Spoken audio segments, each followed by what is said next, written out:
A little over a year ago, I sold my Nintendo Switch to buy a PS5, and everyone told me it was a bad decision. Here's why I'd do it again. When I was around 11 years old, I was a die-hard Nintendo fan. I used to find joy in watching Nintendo commercials on YouTube. I remember I was at my friend's house and I played Mario Kart on his Switch, and since then, I've always dreamed of having a Nintendo Switch. On Christmas Day of 2021, that dream came true.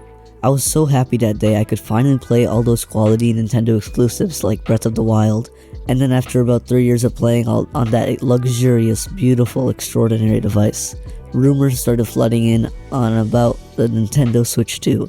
I was hyped, so I sold my Switch to buy a Switch 2, but when pre-orders went live for a Switch 2 for $450, a thought had crossed my mind, that I should just buy a PS5 for the same price. So after countless hours of me talking to ChatGPT about which one I should buy, I decided to go PlayStation. Now, there were some losses, like I lost the benefit of playing anywhere on the go. Sure, I can still do that with PS Remote Play and cloud gaming, but it's not the same as a Switch. I also lost out on Nintendo exclusives, along with the convenience of always having two controllers with me at all times. But it's not all about what I lost, it's also about what I gained.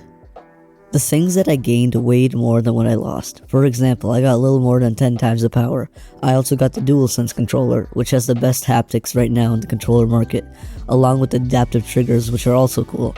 I got top class exclusives like Spider-Man 2, God of War, and Ghost of Tsushima, which I am currently playing. I also got a media device. Sure, the Switch can play Hulu and YouTube, but the PS5 can do that, plus Netflix, Amazon Prime, Peacock, Paramount Plus, literally anything you can think of, with a bonus of a 4K Blu-ray player if you buy the disc edition or buy the attachment afterwards. I don't think your Switch can do that, but then again, the Switch can do a lot that the PS5 can't.